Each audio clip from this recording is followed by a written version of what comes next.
তো যারা 2024 সালে উচ্চ মাধ্যমিক দর্শন পরীক্ষা দেবে, আমার এই ফিলোসফি এইচএস উচ্চ মাধ্যমিক দর্শন ইউটিউব চ্যানেলে তোমাদের স্বাগত। তো আমি তোমাদের এখন যে এক্সট্রা ক্লাসটা করে সেটা ভীষণ গুরুত্বপূর্ণ। নিরপেক্ষ ন্যায় থেকে লজিকটা আমি তোমাদের করে দিচ্ছি। তো এখান থেকে মনে রাখবে এই অধ্যায় থেকে 4, 4, 8 দুটো আসবে, এই যে 4, 4, 8। তো এরকম করে এই লজিক থেকে এরকম প্রশ্ন আসবে 100%। তো এরকম দুটো যে কোনো যুক্তি দিয়ে দেবে। তো আমি তোমাদের এগুলো তো আগেই শিখিয়ে দিয়েছি, প্রত্যেকটা অধ্যায় কমপ্লিট হয়ে গেছে, কিন্তু আমি এখন তোমাদের শেখাতে চাচ্ছি, যেটা বলতে চাচ্ছি যে তুমি মনে করো কিছুই জানো না, বারবার করে তোমার ভুল হচ্ছে, তো তুমি এবার এই ক্লাসটা মন দিয়ে করো। এই অধ্যায় থেকে 4, 4, 8 100% নিশ্চিত করে নাও পরীক্ষায় যে তুমি 100% পাবে, আর ভুল যাতে না হয়। তো আমি শিখিয়ে দিচ্ছি, মনে করো কিছুই জানো না। তো তার আগে একটা আমি কথা বলছি, প্লিজ নতুন হলে চ্যানেলটা সাবস্ক্রাইব করবে, সঙ্গে বন্ধুদেরকে শেয়ার করবে। আর একটা কথা, ইউটিউবের এই প্রথম চ্যানেল যেখানে 2024 সালের উচ্চ মাধ্যমিক দর্শন পরীক্ষার সম্পূর্ণ কোর্স, সিলেবাস অ্যান্ড সাজেশন ভিত্তিক প্রত্যেকটা অধ্যায় কমপ্লিট। এটা কোনো নর্মাল ইউটিউব চ্যানেল নয় যে একটু ভিডিও দেখে ভাবতে পারবে যে মনে হয় বাকিটার নেই। এখানে সম্পূর্ণ কোর্স আছে, প্রত্যেকটা অধ্যায় আছে, প্লে লিস্টে চলে যাও, সুন্দর করে সাজানো। কোন অধ্যায় বুঝতে পারেনি, কোন অধ্যায় নোট লাগবে, লজিক লাগবে, এমসিকিউ লাগবে, আলাদা সাজেশন লাগবে, কোন অধ্যায় বুঝতে পারেন, সব করানো আছে। একটা ভিডিও থেকে তুমি কিছু বুঝতে পারবে না, ঠিক আছে? তো ফুল টিউশন দরকার যদি লাগে তো প্লে লিস্টে গিয়ে পরীক্ষার আগে অবশ্যই ক্লাস করে যাবে, একবার অবশ্যই। যেখানে যেখানে তোমার প্রবলেম, সেই ভুলটা যাতে আর না হয়, একবার লিখে আসলে আর কোনো শুধরানোর জায়গা নেই। তো প্লিজ তোমরা একবার ক্লাসটা করে যাবে, আর এই ক্লাসটা করো মন দিয়ে, ঠিক আছে? আর জীবনে ভুল হবে না। ডবল ডবল ক্লাস একমাত্র আমার ইউটিউব চ্যানেলেই করানো হয়, ডবল ডবল ক্লাস। এই এই এই চ্যানেল আর খুঁজলেও পাবে না, ফুল টিউশন যেখানে পড়ানো হয়। তো প্লিজ ক্লাসটা মন দিয়ে করো। তো আমি একটা করে দেব, আর তোমরা এটা করবে। আমি একটা করে দেবো, তোমরা এটা করবে, ঠিক আছে? তো চলো, প্রথম প্রশ্ন কি, সাম্যবাদীরা কখনোই সুখী হতে পারে না, কেননা তারা ধার্মিক নয় এবং একমাত্র ধার্মিকরাই সুখী। তাহলে আমি এদিকে শিখিয়েছি তোমাদের সবার আগে সিদ্ধান্ত বার করতে হয়। কি করে বুঝবে সিদ্ধান্ত? নিয়ম বলে দিয়েছি, অতএব, সুতরাং, কাজেই থাকলে তার পরের বাক্যটা সিদ্ধান্ত। আগে পরের ব্যাপার তো বোঝো। আগে যেমন আগে মানে এই লাইনটা, পরে মানে এর পরের লাইনটা। আর কারণ কিংবা কেননা থাকলে তার আগের বাক্যটা সিদ্ধান্ত। তাহলে কারণ কিংবা কেননা মিলে গেছে, যে কেননা মিলে গেছে, অতএব সুতরাং এখানে নেই, যেহেতু কেননা আছে। তাহলে কারণ কিংবা কেননা থাকলে তার আগের বাক্যটার সিদ্ধান্ত, তাহলে এই লাইনটা সিদ্ধান্ত হবে। আগের ব্যাপারটা বুঝতে পারো, এটা আগেও, পরে মানে এই যেটা। ক্লিয়ার হয়ে গেল? তো সবার আগে সিদ্ধান্ত বার করতে হয়, যৌক্তিক আকারটাই ভাইটাল, যেটা সবাই পারো না, ঠিক আছে?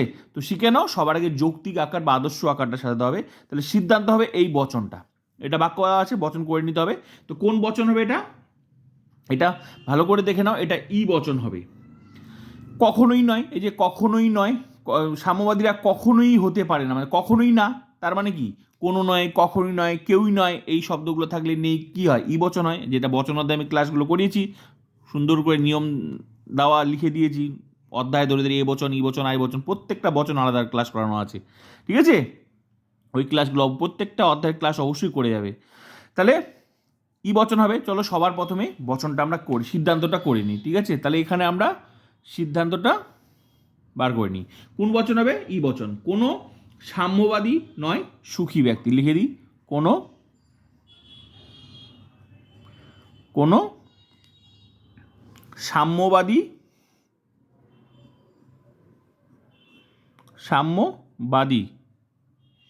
কোনো সাম্যবাদী নয় সুখী ব্যক্তি। এটা হচ্ছে যৌক্তিক আকার আর আদর্শ আকার, ঠিক আছে? যৌক্তিক আকার বা আদর্শ আকার যাই লেখো না কেন, আমি শিখিয়েছি, প্রত্যেকটা ক্লাসে শিখিয়েছি, এই লজিক ক্লাসের সময়। কোনো সাম্যবাদী নয় সুখী ব্যক্তি,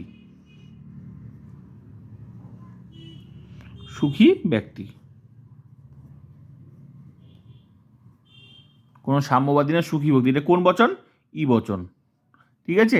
তো এখানে সবার উপরে তোমরা লিখে দিবে আদর্শ আকার, ঠিক আছে? আদর্শ আকার বা যৌক্তিক আকার যাই লেখো না কেন, কোনো অসুবিধা নেই, ঠিক আছে? আদর্শ আকার বা যৌক্তিক আকার, ঠিক আছে? তো হয়ে গেল। এই যে উদ্দেশ্য স্থানে যে পদটা আছে, এটার নাম দিবে এস, আর এই বিধেয় স্থানে যে পদটা আছে তার নাম দিবে পি, এস এ পি। সবার প্রথম কাজ হলো সিদ্ধান্ত বার করে এস পি। ক্লিয়ার?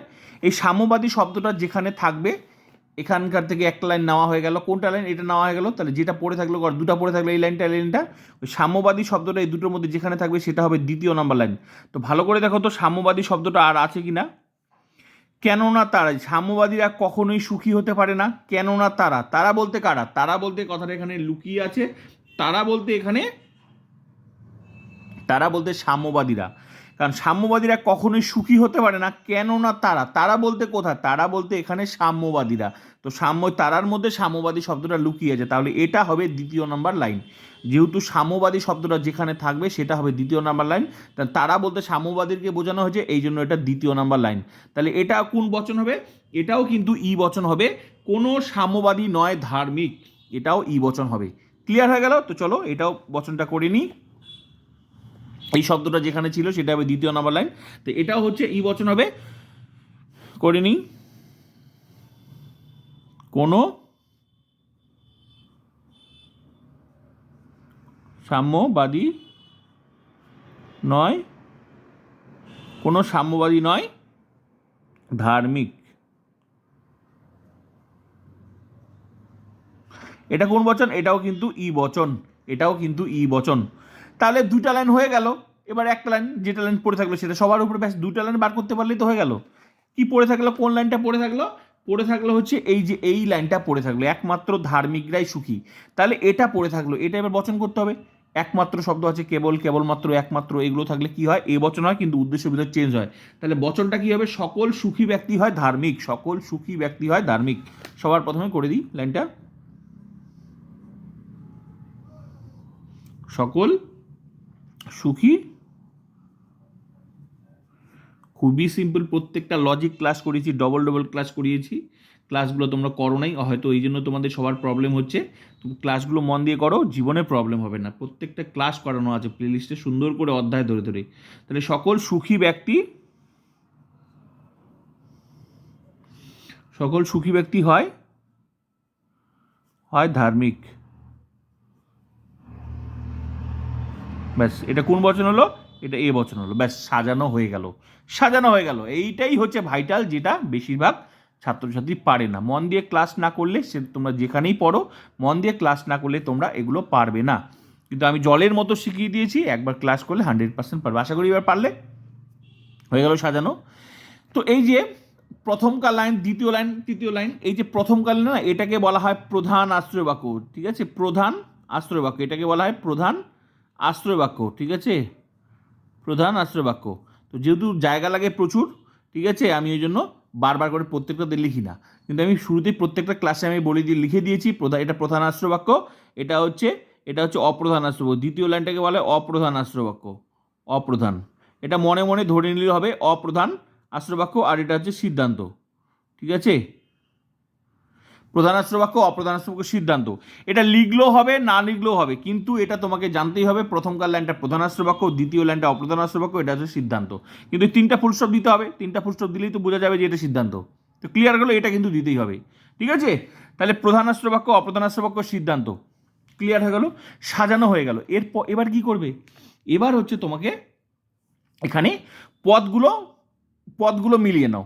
এই যে এস পদ, এই যে এস পি, পদগুলো মিলিয়ে নাও। আমরা জানি ন্যায় ন্যায় কি প্রত্যেকটা পদ দুবার করে বসে। তো পদগুলো মিলিয়ে নাও। সাম্যবাদী এস পদ। পি, সুখী ব্যক্তি, তো পি পদ, তাহলে যেখানে সুখী ব্যক্তি থাকবে সেটাও পি পদ। এই যে পি পদ মিলে গেল। এবার কি, যে দুটো পড়ে থাকলো, কি পড়ে থাকলো? ধার্মিক আর ধার্মিক পড়ে থাকলো না। এই দুটো কোথায় পড়ে থাকলো? আশ্রয় বাক্যে পড়ে থাকলো। এসপি মিলানোর পর যেটা পড়ে থাকবে সেটাই হচ্ছে হেতুপদ, এম পদ। তো এই যে এসপি মিলানো হয়ে গেছে, এবার এই দুটাকে বলা হয় হেতুপদ, মানে এম পদ। ব্যাস, সাজানো হয়ে গেল। তার মানে পদগুলো ঠিকঠাক আছে। ব্যাস, হয়ে গেল। এবার আমরা কি করব? এবার হচ্ছে আমরা এখানে নিয়মগুলো অ্যাপ্লাই করব। যে নিরপেক্ষণের কিন্তু টোটাল কিন্তু 10টা নিয়ম আছে, কিন্তু তার মধ্যে থেকে তোমাদের যে 4টা নিয়ম অ্যাপ্লাই করতে হবে, যে 4টা নিয়ম অ্যাপ্লাই করলে তোমরা সঠিক হচ্ছে বৈধতা বিচার করতে পারবে। কোন 4টা নিয়ম আমি শিখিয়েছি? সেই 4টা নিয়ম তো শিখিয়েছি, কিন্তু আমি তোমাদেরকে একবার আমি দেখিয়ে দিচ্ছি কোন 4টা নিয়ম এখানে অ্যাপ্লাই করতে হবে। প্রথম নিয়ম, প্রথম নিয়মটা কি, এই চারটা নিয়ম প্রত্যেকটা বৈধতা বিচার অ্যাপ্লাই করলে সঠিক বৈধতা বিচার তোমরা করতে পারবে। প্রথম নিয়ম কি, ন্যায়ের নিয়ম হলো ন্যায় অনুমানের 3টি পদ থাকবে, তার বেশিও না বা তার কমও না। যদি 3টির বেশি অর্থাৎ 4টি পদ থাকে তবে ন্যায়টি চতুষ্পদ ঘটিত বা চারিপদ ঘটিত দোষে দুষ্ট হবে। তো চলো দেখা যাক এখানে ন্যায়ের হচ্ছে 3টা পদ আছে কি না, যদি না থাকে তাহলে এই দোষটা হবে। ঠিক আছে, তো ভালো করে দেখো 3টা পদ কি করে বুঝবে। এই যে এস এস একটা পদ, মানে সাম্যবাদী সাম্যবাদী একটা পদ, সুখী ব্যক্তি সেম শব্দ, সুখী ব্যক্তি 2টা পদ, ধার্মিক ধার্মিক 3টা পদ, তার মানে ন্যায় অনুমানে 3টা পদ আছে। প্রথম নিয়মটা পাস হয়ে গেল, এখানে কোনো চারিপদ ঘটিত দোষ হলো না। ক্লিয়ার হয়ে গেল। এবার চলো দ্বিতীয় নিয়ম। দ্বিতীয় নিয়ম কি, প্রথম নিয়মটা পাস, এবার দ্বিতীয় নিয়মটা অ্যাপ্লাই করে দেখবো। দ্বিতীয় নিয়মটা ভালো করে দেখো। দ্বিতীয় নিয়মটা কি বলছে, ন্যায়ের নিয়ম হলো যে হেতুপদকে 2টি আশ্রবাক্যের মধ্যে একবার, হ্যাঁ হেতুপদকে 2টি আশ্রবাক্যের মধ্যে একবার অবশ্যই ব্যাপ্য হতে হবে। তো ভালো করে দেখো, ন্যায়ের নিয়ম হলো হেতুপদকে 2টি আশ্রবাক্যের মধ্যে একবার অবশ্যই ব্যাপ্য হতে হবে। যদি একবারও ব্যাপ্য না হয় তাহলে কি হবে, অব্যাপ্য হেতুদোষে দুষ্ট হবে। তো চলো এবার 2 নম্বর নিয়মটা অ্যাপ্লাই করে দেখি নিয়মটা পাস হয়েছে কিনা। হেতুপদ মানে কি, এই যে এম পদের কথা বলছে। তো হেতুপদ দেখো, এম পদ এ বচনের কোন জায়গায় আছে, প্রধান আশ্রবাক্যের কোন জায়গায় আছে, বিধেয় স্থানে আছে। আর এ বচনের বিধেয় পদ কি আমরা জানি, অব্যাপ্য। তাহলে হেতুপদ কি, এক জায়গায় অব্যাপ্য হলো, ঠিক আছে, আরেক জায়গায় আছে সেটা মিলিয়ে দেখি। ই বচনের হেতুপদটা কোথায় আছে, বিধেয় স্থানে। কিন্তু আমরা কি জানি, ই বচনের 2টা অবধি ব্যাপ্য, উদ্দেশ্যপদ ব্যাপ্য, বিধেয়পদ ব্যাপ্য। তাহলে কি হেতুপদ তো ব্যাপ্য হয়ে গেল, এখানে না হোক এক জায়গায় হলেই হবে। নিয়মটা কি বলছে, হেতুপদকে 2টি আশ্রবাক্যের মধ্যে, প্রধান আশ্রবাক্য অপ্রধান 2টা জায়গার মধ্যে এক জায়গায় ব্যাপ্য হলেই হবে, ব্যাস। তাহলে হেতুপদ নিয়ম পাস আছে, অব্যাপ্য হেতুদোষ হলো না, ব্যাস 2 নম্বর নিয়ম পাস। এবার চলো 3 নম্বর নিয়ম। 3 নম্বর নিয়ম কি, ন্যায়ের নিয়ম হলো যে পদ আশ্রবাক্যে ব্যাপ্য হয়নি সে পদ, হ্যাঁ ভালো করে দেখো, এই যে সে পদ সিদ্ধান্তে ব্যাপ্য হতে পারে না। হ্যাঁ, ন্যায়ের নিয়ম হলো যে পদ আশ্রবাক্যে ব্যাপ্য হয়নি সে পদ সিদ্ধান্তে ব্যাপ্য হতে পারে না। কিন্তু যদি সাধ্যপদ আশ্রবাক্যে ব্যাপ্য না হয়ে সিদ্ধান্তে ব্যাপ্য হয় তাহলে অবৈধ সাধ্য দোষ ঘটবে। হ্যাঁ, আর পক্ষপদ যদি আশ্রবাক্যে ব্যাপ্য না হয় সিদ্ধান্তে ব্যাপ্য হয় তাহলে অবৈধ পক্ষদোষ ঘটবে। তো এক্ষেত্রে আমরা চলো নিয়মটা দেখে নিই যে দোষ ঘটেছে কিনা। মানে এই নিয়মের ক্ষেত্রে আমরা এসপিকে দেখব, যে এসপি মানে এস আর পি পদকে দেখতে বলছে, যে পদ আশ্রবাক্যে ব্যাপ্য হয়নি সে পদ সিদ্ধান্তে ব্যাপ্য হতে পারে না। এই নিয়মের ক্ষেত্রে এস আর পিকে, এম পদ তো নিয়ম পাস, তার মানে এস আর পিকে দেখতে বলছে। তো এস পি এখানে অব্যাপ্য, সিদ্ধান্তে ব্যাপ্য হলে সেটা দোষ হয়। সেটা যদি পি পদটা হয় তাহলে অবৈধ সাধ্য দোষ, আর যদি এস পদটা হয় তাহলে অবৈধ পক্ষ দোষ। তো চলো প্রথমে পিটাকে মিলিয়ে নিই, এম পদ তো পাস হয়ে গেছে, পি পদটা মিলিয়ে নিই। পি পদটা কোথায় আছে, প্রথম আশ্রবাক্যে আছে। এ বচনের উদ্দেশ্য পদ কি, এ বচনের উদ্দেশ্য পদ ব্যাপ্য। তো ব্যাপ্য হলে তো ঠিক আছে, অব্যাপ্য হলে যে পদ আশ্রবাক্যে ব্যাপ্য হয়নি, মানে এখানে অব্যাপ্য, সিদ্ধান্তে যদি ব্যাপ্য হয় তাহলে দোষ হয়। তো পি পদটা ঠিক আছে, এ বচনের উদ্দেশ্য পদ কি, ব্যাপ্য, ব্যাস তাহলে পি পদ ক্লিয়ার আছে। তো চলো এস পদটা কোথায় আছে, এস পদটাও কিন্তু ব্যাপ্য, কারণ ই বচনের 2টা পদই ব্যাপ্য, তাহলে এস পি 2টা নিয়মই পাস আছে। তার মানে এখানে অবৈধ সাধ্য দোষও হলো না, অবৈধ পক্ষ দোষও হলো না, তাহলে এই নিয়মটা পাস, এসপি নিয়ম পাস করছে। ঠিক আছে, এম পদও ক্লিয়ার, এসপি 2টাও ক্লিয়ার। এবার 4 নম্বর নিয়ম কি, 4 নম্বর নিয়মটা ভালো করে দেখো, যে ন্যায়ের নিয়ম হলো 2টি নয়ার্থক আশ্রবাক্য থেকে কোনো, ন্যায়ের নিয়ম হলো 2টি নয়ার্থক আশ্রবাক্য থেকে, যে ন্যায়ের নিয়ম হলো 2টি নয়ার্থক আশ্রবাক্য থেকে কোনো বৈধ সিদ্ধান্ত পাওয়া যাবে না। কিন্তু যদি 2টি নয়ার্থক আশ্রবাক্য থেকে সিদ্ধান্ত নেওয়া হয় তাহলে যুক্তিটি নয়ার্থক আশ্রবাক্য জনিত দোষে দুষ্ট হবে। তার মানে বলতে যাচ্ছে ন্যায়ের নিয়ম হলো 2টি নয়ার্থক আশ্রবাক্য থেকে কোনো বৈধ সিদ্ধান্ত পাওয়া যাবে না, এটাই হচ্ছে নিয়ম। ঠিক আছে, কিন্তু যদি 2টি নয়ার্থক আশ্রবাক্য থেকে সিদ্ধান্ত নেওয়া হয় তাহলে যুক্তিটি নয়ার্থক আশ্রবাক্য জনিত দোষে দুষ্ট হবে। তার মানে এখানে নয়ার্থক মানে কি, 2টি নাবাচক, 2টি যদি নাবাচক হয় সেটা ও বচন হতে পারে, ই বচন হতে পারে, বা 2টা ইও হতে পারে, বা 2টি ওই হয়। মোট কথা 2টি যদি আশ্রবাক্য নাবাচক হয় তারপর যদি সিদ্ধান্ত নেওয়া হয় তাহলে ওটাও সবচেয়ে সহজ ধরানো। যখনই আমরা দেখবো 2টাই নাবাচক তাহলে দোষটা লিখে দিব নয়ার্থক আশ্রবাক্য জনিত দোষ। কিন্তু সেটাও আমি লজিক, প্রত্যেকটা দোষের আলাদা আলাদা লজিক ক্লাস আছে, এক্সট্রা ক্লাস যত ধরনের লজিক হয় সব করিয়ে দিয়েছি।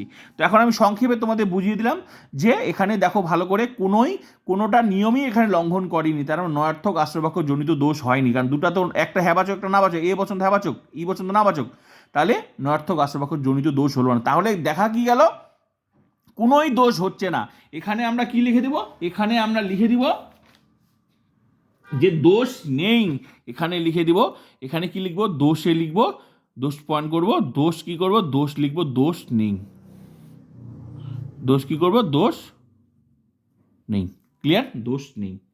তাহলে এবার কি করবো, দোষ নেই মানে কোনো দোষই হলো না। তাহলে এবার কি করবো, এবার সংস্থান পয়েন্ট করব। সংস্থান কি, সংস্থান হচ্ছে এই সংস্থান, আমি সংস্থানেরও প্রত্যেকটা ক্লাসে শিখিয়েছি। সংস্থান কিভাবে বার করবে, আলটিমেটলি তো তিনটা লাইন মানে প্রথমকার লাইন কি, প্রথমকার লাইন মানে এই যে প্রথমকার লাইন মানে যে প্রথমকার লাইনটা কি, পিএম দিলাম এম। দ্বিতীয় লাইনটা কি, যে এস এম, দ্বিতীয় লাইনটা নিয়ে নিলাম এই যে এস এম। এই তৃতীয় লাইনটা কি, এসপি। এইভাবেই সংস্থান বার করতে হয়। তো এইভাবে তিনটা লাইন নিয়ে নিলাম, যা পদগুলো যেখানে যেখানে আছে, যেখানে যেরকম পদ, যেই লাইনে যেরকম পদ আছে সেখানে সেটা তুলে নিলাম। এবার কি করব, এবার হচ্ছে হেতুপদকে শুধু জোড়া দিয়ে দিব। হেতুপদ মানে এই যে এম পদ আর এম পদ, যেখানেই হেতুপদ থাকবে, মোট কথা দুটি আশ্রবাক্যের মধ্যে থাকবে, সেটা এই পাশে থাকতে পারে, এ পাশে থাকতে পারে, এ পাশে থাকতে পারে, এ পাশে থাকতে পারে, যেখানে থাকুক প্রথমকার লাইনে পিএমই থাকবে আর দ্বিতীয় লাইনে এসএমই থাকবে। সেটা এসটা এ পাশে থাকতে পারে, এ পাশে থাকতে পারে, এমটা এ পাশে থাকতে পারে, এ পাশে থাকতে পারে, পিটা এ পাশে থাকতে পারে, এ পাশে থাকতে পারে, এমটা এ পাশে থাকতে পারে। মোট কথা প্রথমকার লাইনে পিএমই থাকবে, দ্বিতীয় লাইনে এসএমই, এটা ফিক্সড। ঠিক আছে, সেটা হয় উল্টাপাল্টা হবে কিন্তু ওই লাইনেই থাকবে। তো কি করব, শুধু হেতুপদকে জোড়াই দিয়ে, হেতুপদকে মনে করো ভাই জোড়া দিয়ে দিলাম। এর ফলে যে ছবিটা হলো, এই ছবিটাকে বলা হয় তোমাদের দ্বিতীয় সংস্থান। যেগুলো ভালো করে দেখো, প্রথম সংস্থান, দ্বিতীয় সংস্থান, তার জন্য আমাদেরকে কি করতে হবে, মনে রাখতে হবে। প্রথম সংস্থান হচ্ছে এই যে ছবিটা আমি যেটা শিখিয়েছি, এটা হচ্ছে এরকম ছবি আসলে, যে শুধু হেতুপদকে এরকম তিনটা লাইন ফলে হেতুপদকে জোড়া দিয়ে দিলাম, এরপর এরকম ছবি আসলে এটাকে বলা হয় প্রথম সংস্থান। এই যে এখানে যে জোড়া দিয়ে দিলাম হেতুপদকে এর ফলে যে ছবিটা হলো, এটা দ্বিতীয় সংস্থান। মনে রাখতে ওই জন্য লিখে দিতে হবে দ্বিতীয় সংস্থান।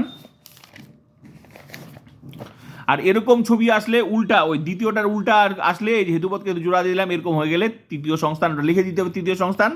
আর প্রথম সংস্থানের উল্টা মানে এটা সিধা জেড, এটা যদি আসে তাহলে চতুর্থ সংস্থান। ক্লিয়ার হয়ে গেল, ভালো করে দেখো, হেতুপদকে জোড়া দিয়ে দিতে। কীভাবে বললাম, শুধু জোড়া দেওয়ার ফলে এই চারটা সংস্থান তোমাদের মনে রাখতে হবে। তো যেরকম ছবি হবে সেরকম সংস্থার নাম দিই। এরকম ছবি হলে চতুর্থ লিখে দিতে হবে, আর এরকম হলে তৃতীয়। আর আগে যেটা বললাম সেটা হচ্ছে এরকম হয়ে গেলে, এটা যেহেতু হলো তার মানে এটা কি, দ্বিতীয় সংস্থান। আর এরকম হয়ে গেলে কি, প্রথম সংস্থান। তো ক্লিয়ার হলো, ছবিগুলো তোমাদেরকে মনে রাখতে হবে। তাহলে এখানে যে সংস্থানটা হলো, এখানে আমরা কি লিখে দিব, এখানে যে সংস্থানটা হলো সেখানে আমরা লিখে দিব যে দ্বিতীয় সংস্থান। এখানে লিখে দিব দ্বিতীয় সংস্থান।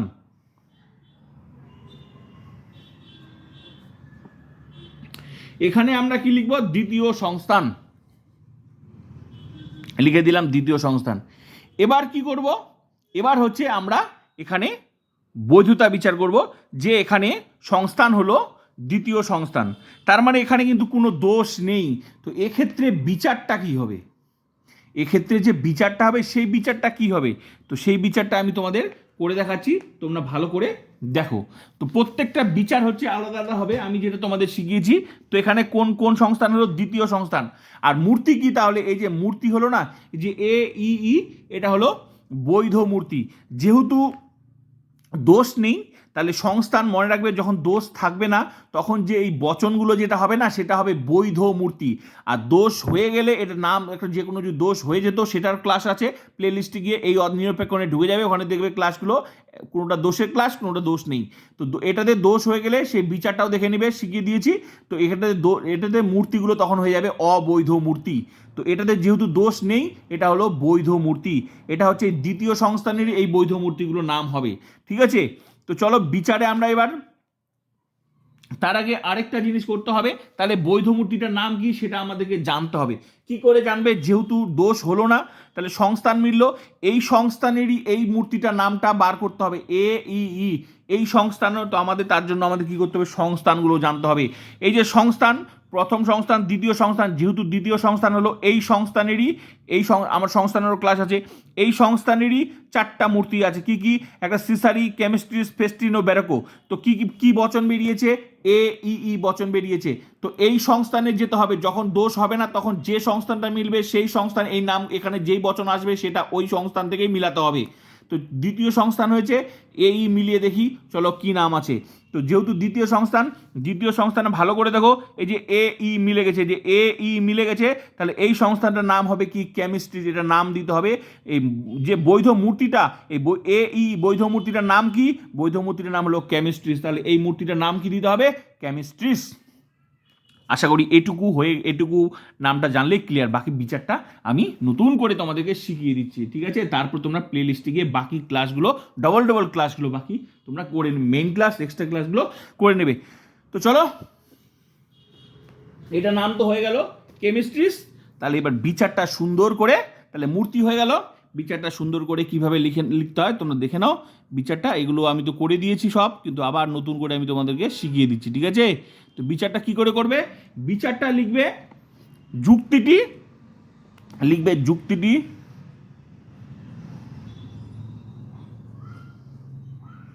যুক্তিটি বৈধ।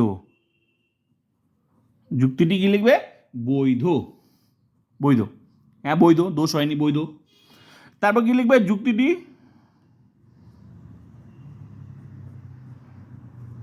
যুক্তিটি কোন সংস্থান বেরোলো? দ্বিতীয় সংস্থান। যুক্তিটি দ্বিতীয় সংস্থান। একটা বিচার, প্রত্যেকটার আলাদা বিচার, একটা দোষের আলাদা বিচার সেটাও দেখে নেবে। আর এটা দোষ নেই, এটার বিচার, দুইটাই বিচার শিখলে ব্যাস যে কোনো বিচার লিখতে পারবে, একই গদে লিখতে আমি শিখিয়ে দিয়েছি, ঠিক আছে? তো যুক্তিটি দ্বিতীয় সংস্থানের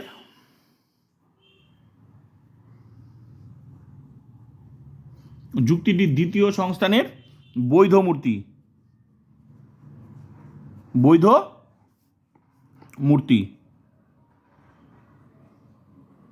যুক্তিটি দ্বিতীয় সংস্থানের বৈধ মূর্তি। বৈধ মূর্তিটার নাম কি? বৈধ মূর্তিটার নাম এই যে এ ই ই, এটা নাম দিতে হবে এ ই ই, কমা, যার নাম কি? যার নাম হচ্ছে কেমিস্ট্রিস। এখনই তোমাদের দেখালাম যার নাম কেমিস্ট্রিস। কেমিস্ট্রিসটা বড় হাতে দিতে হবে, CAMES, কেমিস্ট্রিস, TRES। আলটিমেটলি ভালো করে তো, এই যে এ ই ই, এই নামগুলো বার হলো, এগুলো আমি শিখিয়েছি কীভাবে বার করতে হয়। তাহলে এ ই, এই কেমিস্ট্রি, ওটার নাম, ওর বৈধমূর্তিটার নাম হচ্ছে কেমিস্ট্রিস। ক্লিয়ার? কেমিস্ট্রিস দাঁড়ি। এবার কি লিখতে হবে? এবার লিখতে হবে, এতটুকুই হচ্ছে ইম্পর্টেন্ট, এতটুকুই, যে সংস্থানটা হবে তার নামটা দিয়ে এতটুকু, বাকি গত্তা একই। বাকি গত্তা এখানে লিখতে হবে যে যুক্তিটি, বাকিটা কি? বাকিটা সব একই, শুধু এই জায়গাটা পরিবর্তন হবে, যেমন সংস্থান হবে সেরকম। এখানে কি লিখতে হবে?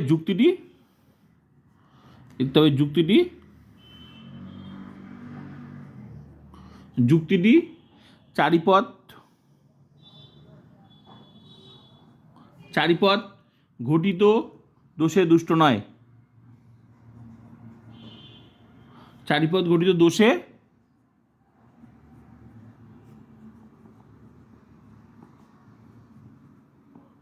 দুষ্ট নয়। কারণ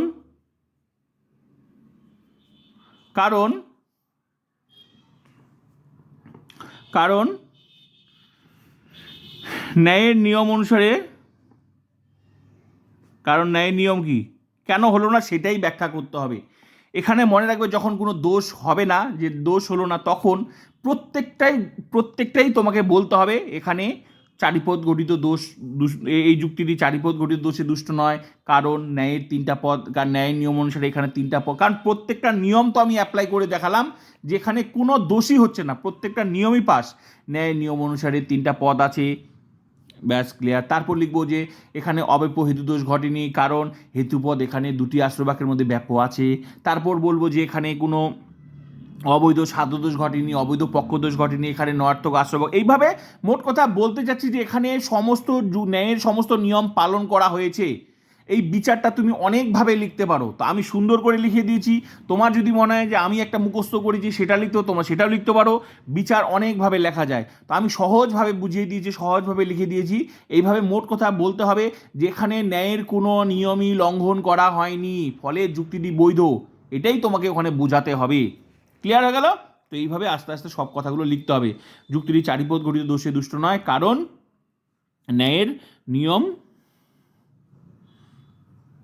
কারণ ন্যায়ের নিয়ম অনুসারে,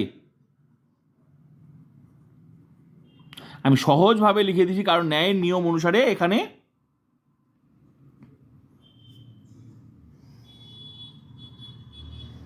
তিনটি পথ রয়েছে, তিনটি পদ রয়েছে। ঠিক আছে, আবার আবার এখানে লেখো, আবার এখানে অব্যপ্য হেতুদোষ ঘটেনি। মোট কথা একটার পর একটা সব বলতে হবে। আবার এখানে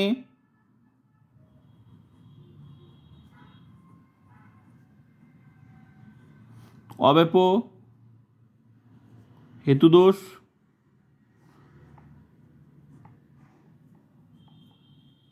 ঘটেনি, কারণ কারণ কেন ঘটেনি সেটাই ব্যাখ্যা করতে হবে। যেমন প্রথমে শুরুতে বলে দিলাম, তুমি তো দেখলে যে এখানে কিছুই ঘটলো না, ওইগুলাই কথাই এখানে লিখতে হবে।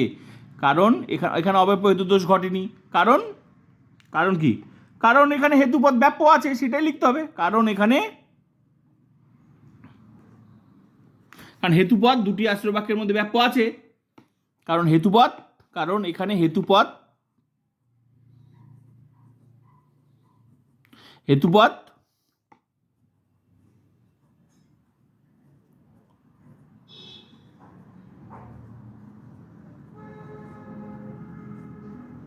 দুটি আশ্রয় বাক্যের মধ্যে ব্যাপ্য হয়েছে।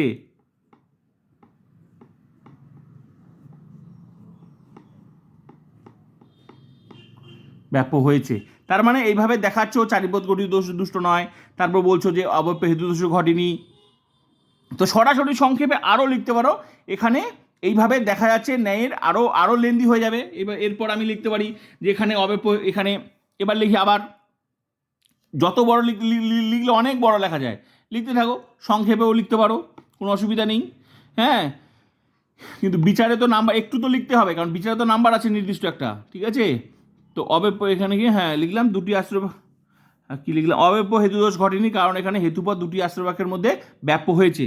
তারপর এখানে লেখো যে আবার তাছাড়া, বা লিখে দাও তাছাড়া, তাছাড়া অবৈধ সাধ্যদোষ ও পক্ষদোষ,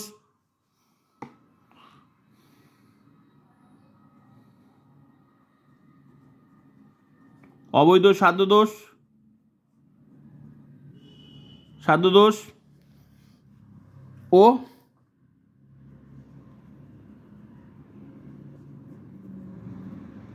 পক্ষদোষও ঘটেনি।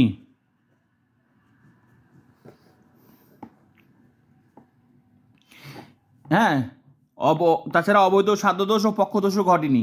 এইভাবে দেখা যাচ্ছে। এবার সরাসরি লিখতে পারো, এখানে কিন্তু নয়ার্থক আশ্রয়পক্ষ জনিত দোষ ঘটেনি। আবার এখানে লিখতে পারো, আবার অনেক বড় হয়ে যাবে, আবার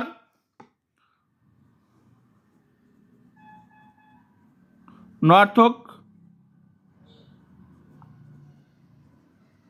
আশ্রয়বাক্য জনিত দোষও ঘটেনি। এইভাবে এইভাবে দেখা যাচ্ছে। এইভাবে এবার লেখো, আমি সবই লিখে দিলাম যে অবৈধ সাধ্যদোষ ও পক্ষদোষও ঘটেনি, আবার নয়ার্থক আশ্রয়বাক্য জনিত দোষও ঘটেনি। এইভাবে দেখা যাচ্ছে ন্যায়ের কোনো নিয়মই লঙ্ঘন করা হয়নি, সমস্ত নিয়ম পালন করা হয়েছে, ফলে যুক্তিটি বৈধ, এবং এই বৈধ মূর্তিটির নাম হচ্ছে AEE, যার নাম কেমিস্ট্রিস। ব্যাস এইটা দিয়ে ফিনিশিং, প্রচুর বড়। তো লিখে দিই ওই কথাগুলো। এইভাবে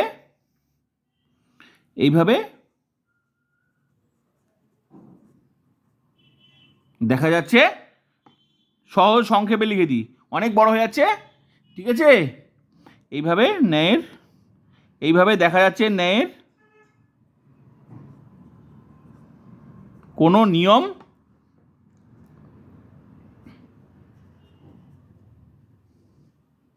লঙ্ঘন করা হয়নি। এইভাবে দেখা যাচ্ছে ন্যায়ের কোনো নিয়ম লঙ্ঘন করা হয়নি, ফলে যুক্তিটি বৈধ। ফলে যুক্তিটি বৈধ। ফলে যুক্তিটি বৈধ। বৈধ মূর্তিটির নাম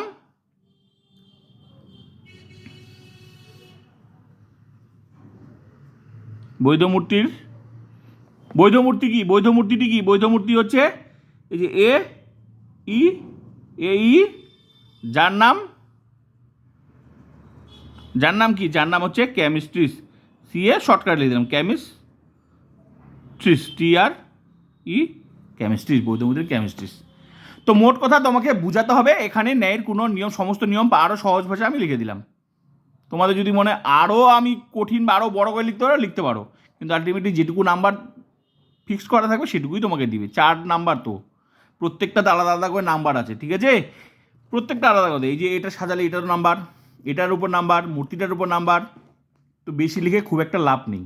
আমি সহজ, মোট কথা আমার বোঝানোর দরকার, আমি তোমাদের বুঝিয়ে দিলাম। এইভাবে বিচারটা লিখতে হবে, ঠিক আছে। তো এই হলো তোমাদের ক্লাস। বাকি ডবল ক্লাসগুলো তোমরা প্লে লিস্টে গিয়ে দেখে নেবে, আর এটা তোমরা করে দিবে, ঠিক আছে, এটা তোমরা করে দিবে। তো এটা গেল হচ্ছে তোমার দোষ নেই তার বিচার, আর দোষ আছে তারও বিচার। তো বাকি ক্লাসগুলো তোমরা প্লে লিস্টে গিয়ে দেখে নেবে, আর প্লিজ শেয়ার করবে যাদের টিউশন দরকার।